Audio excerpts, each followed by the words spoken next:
Hello everybody, and so I'm kind of excited about today's recipe. It's from a 1940s recipe from Nana's cookbooks. So this one is called a cheese crispy snack. Okay, and it actually has Rice Krispies in it.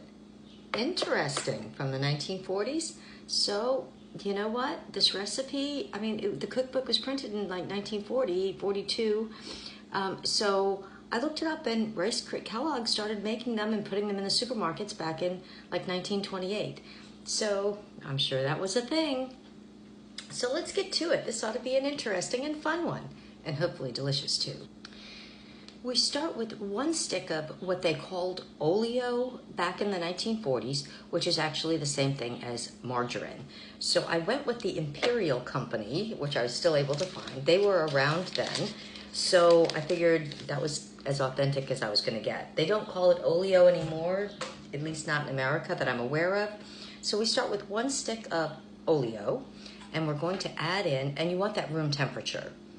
We're going to add in 1 cup of regular all-purpose flour.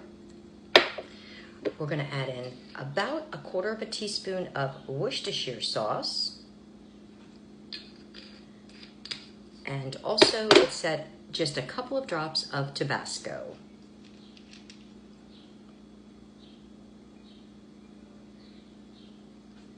I think that should do it. So we're going to start by creaming this all together. Once that's all creamed together, we're going to add in 1 cup of shredded cheddar cheese. And we're going to mix this in together.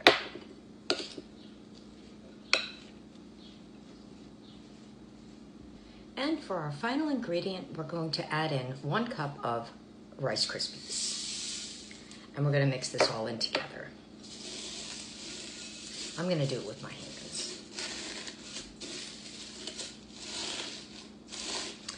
Next, get out your baking sheet and line it with parchment paper.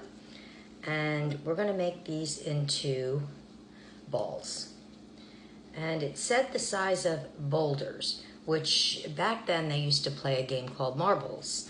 And you would play marbles, and then I believe you would use your boulder when you would try to like break it up or something.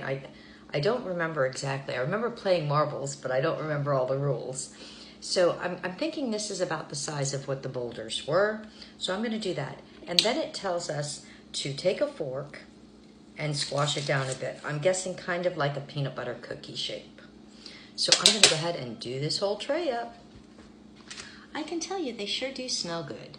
So I'm going to put these in the oven at 350 degrees for 12 minutes. I'm hoping that they're not going to spread a lot. I did a dozen on this tray. I will find out. Hopefully they don't turn into one big cookie or something. But I'll see you back here when they're done. I must say, these are fresh out of the oven. I gotta let them cool before we do our tasty taste, but they are smelling really delicious.